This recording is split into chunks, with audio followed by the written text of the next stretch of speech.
What's up, Pandudes? Peter Von Panda here. Hey, I want to show you something. This is for ARs, and what you'll notice about this AR, and first of all, it's safety checked as demonstrated by the fact that this is an upper receiver only, an upper or an assembled upper, so it doesn't even have a lower on it. But what I wanted to talk to you about is the barrel shroud that I put on here. There is a ton of information about barrel shrouds and a bunch of videos on YouTube about them, but they don't really have any useful information. So I wanted to bring it to you, show you some of the dimensions on it and what you have to consider when assembling or using one. Now, first of all, you may be saying, what's the deal with Panda? That looks like a suppressor on the end of there. That's the whole point. Barrel shrouds serve no purpose. And in fact, you know, there's been legislation to outlaw barrel shrouds. I don't know why. But sometimes you could basically kind of make some excuses for them. Like on some shotguns, a barrel shroud might be vented as work like a heat shield. On an AR, a barrel shroud like this, people will often make a lame excuse like, oh, the extra weight on the end helps muzzle flip, all right? Okay, whatever. They serve no purpose except for being tactical, right? And I've got regular ARs, and I thought, you know what I'm going to do? I'm going to make this one tactical.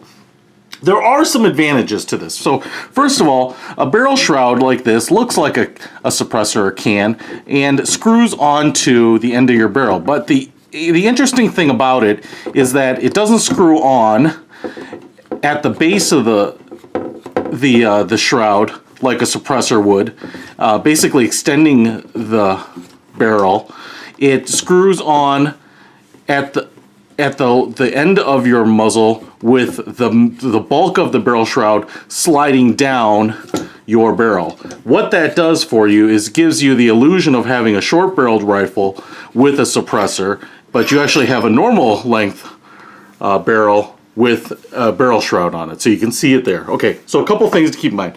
This one is a Phantom GFGEAR model 6 3/4 inch 4/15 tactical slip-on fake barrel shroud. And you can see here, as I pull it out, end to end, it is basically 6 3/4 inches. Okay, so you have that, and there's this kind of knurled piece here to help either get it on. It kind of looks like the screwed down part for a suppressor, but the threading is up here on this end. There's a couple of little vented holes there, and they are really just for show. They don't do anything as far as I can tell, and you can see the threading in there. This is 1/2 by 28.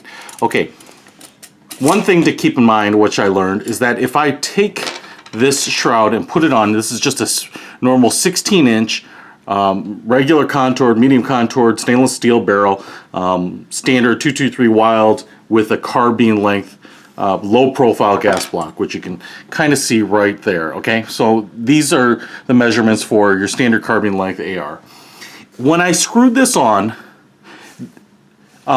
it sits too low. What ends up happening is that because there's no markings, there's no venting on this, you don't really need to time it. You don't need a crush washer. But what I found is that the tip of the barrel about 1/4 inch sticks out, or maybe about 1/8 of an inch. So what I ended up having to use is a standard crush washer to put on the end there, and then screw this down. And as I'll show you, then the end of the barrel is flush with this, so it's a really good fit. It also allows you to kind of tighten it down, hand tighten it, without worrying about having to have problems getting it off. But I suppose you could use thread locker if you really wanted it on there for forever.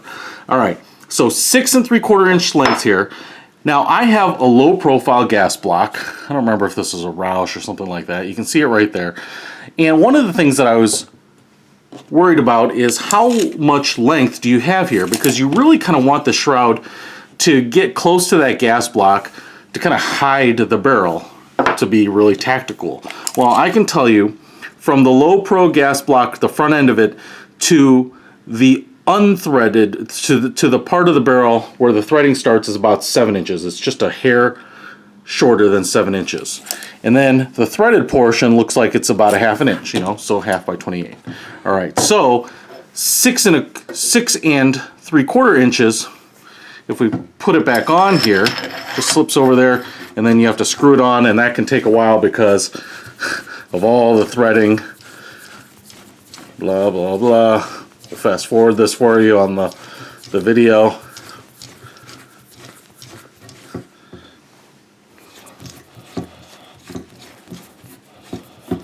Okay, so got it hand tightened there, and now you can see that I still have, as the math would suggest, about an inch between the bottom of the shroud and the front of the gas block. Now if you have a longer gas block with like a pick rail up top, an A2 with you know, the post, you may have different results. But in this case, for me, instead of going with the 5.5 inch or the 5-inch shroud, the 6 3/4 was fine because it kind of hid that. The other thing is this, because it's stainless steel, I'm kind of trying to hide a lot of the shiny bits on it. Now, let me show you on the business end of this, is that now with that crush washer, it's basically perfectly flat there, okay? And so it's got a nice finish. If this were a black barrel, nitrided or parkerized barrel, kind of blend in a little more there. You can see, kind of tell the caliber because the silver really contrasts with the shroud.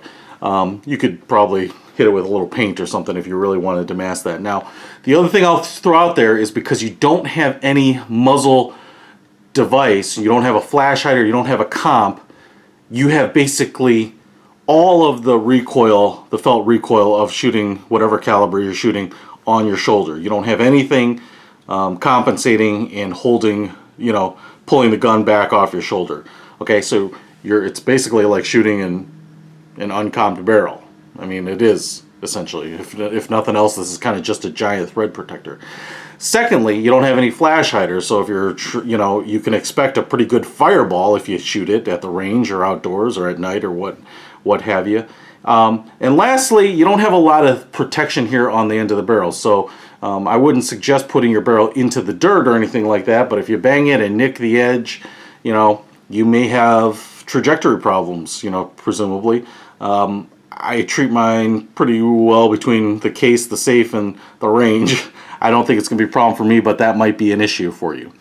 The other thing that it really does is, you know, as I mentioned, it tries to make your weapon look tactical, which I think it does, but it actually does shorten the rifle, and that's basically because you're losing everything from the threading forward. On any normal AR, you have your 16-inch barrel, and then you have some sort of muzzle device. Even if it's like a short comp, you're adding another inch to the end of them to your barrel. So in actuality, having a barrel shroud not only kind of gives it the look of a short barrel rifle with a suppressor, but it actually is going to be an inch to an inch and a half shorter than pretty much every other standard 16-inch barreled AR out there, because you don't have that muzzle brake moving out forward. Now, there is a compromise. You can get, I believe it's from Strike Industries, what looks like a barrel shroud, but it has an additional threaded piece on the end. So you can actually take a fat comp like this and screw it on. Now what you're doing here is you're actually extending it out even further. Now this isn't the one built for it, but you can kind of get the idea. One, you're going to have the threading coming out even further than the threading on the barrel, because you've got a shroud using that threading, and then it's extending with additional threading, and then you're going to screw this on the end. So you can almost expect this to be a ½ inch longer than a standard muzzle brake. Now, it gives you the illusion, again, of having kind of a suppressed weapon, but then you get the benefit of having some sort of compensator and flash hider on the end. So that's kind of the benefit of it, but you're adding more length, weight, etc. So, you know, in the hunt to constantly be cool, you've got a lot of trade-offs to think about and consider. So those are the things that I like. I'll put a link in the description to this shroud. I've actually been pretty impressed with it. The threading, my experience at least, is the threading was correct, but there was just kind of minute issues in kind of how they tapped the threading, and so I actually had to kind of muscle it onto the threading a little bit. It didn't just kind of twist on and then spin all the way down like a really precise, really well-made threading. And it wasn't the threading on the barrel. I actually put it on another AR-2 just to see if I was having the same problem with the shroud on a brand new barrel, and it was the same on both. So just keep that in mind. You know, it's not meant to make it any more functional, just to make it look cool, and thus, you know, precision in the machining isn't necessarily super important. Shrouds can cost a number of different prices, but this one was about $25–30ish. You know, any kind of standard muzzle brake or comp will cost you that or more anyway, so gotta keep that in mind. The other thing I wanted to show you is that this is a slim handguard. So you can tell the slim handguards because they have a cutout to accept the top of the gas block as well as the gas tube up top.